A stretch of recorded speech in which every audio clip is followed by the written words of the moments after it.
Dans sa vie, chacun de ces appareils a brûlé en moyenne 80 tonnes de kérosène par jour avant d'être abandonné ici dans cette casse. Dans le monde, un avion décolle ou atterrit chaque seconde. Imaginez la quantité de pétrole nécessaire à notre désir d'aller toujours plus loin, toujours plus vite. Je retrouve Yves Cochet.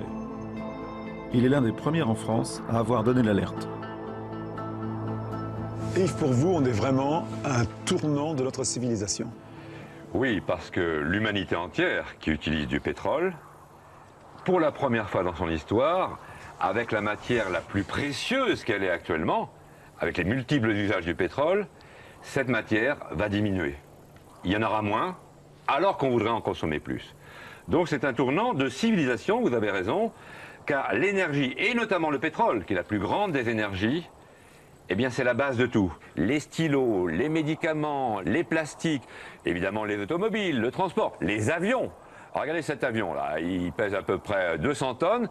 En poids, une fois rempli, il va peser 450 tonnes. Il ne peut décoller qu'avec du pétrole. C'est pas avec du jus de carotte ou des éoliennes ou du nucléaire. Sans énergie, surtout sans pétrole, on ne fait pas d'agriculture, on n'extrait pas les métaux. C'est l'énergie qui est à la base. Or, cette énergie va commencer à décliner. Donc c'est un tournant, pas simplement technologique, un tournant de civilisation. Alors quel est l'état des ressources?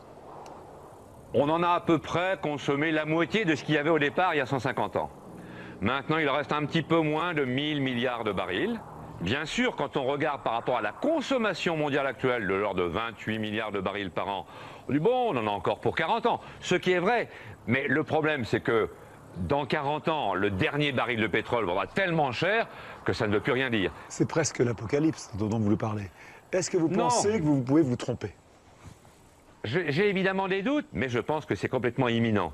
Et que donc il faut se préparer. Et moi, ce qui m'étonne, c'est que les dirigeants, aussi bien industriels, économiques et politiques, semblent ne J'en parle jamais.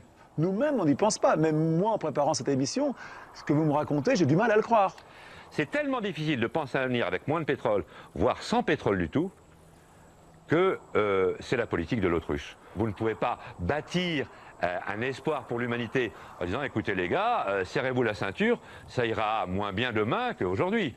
Mais quand on sera le nez dans le mur, quand on aura l'augmentation du prix à la pompe, 1,50 €, 2 €, 3 €, on sera obligé d'en penser. Et cet avenir-là, il est inéluctable parce que c'est un déclin géologique. On ne négocie pas avec la nature.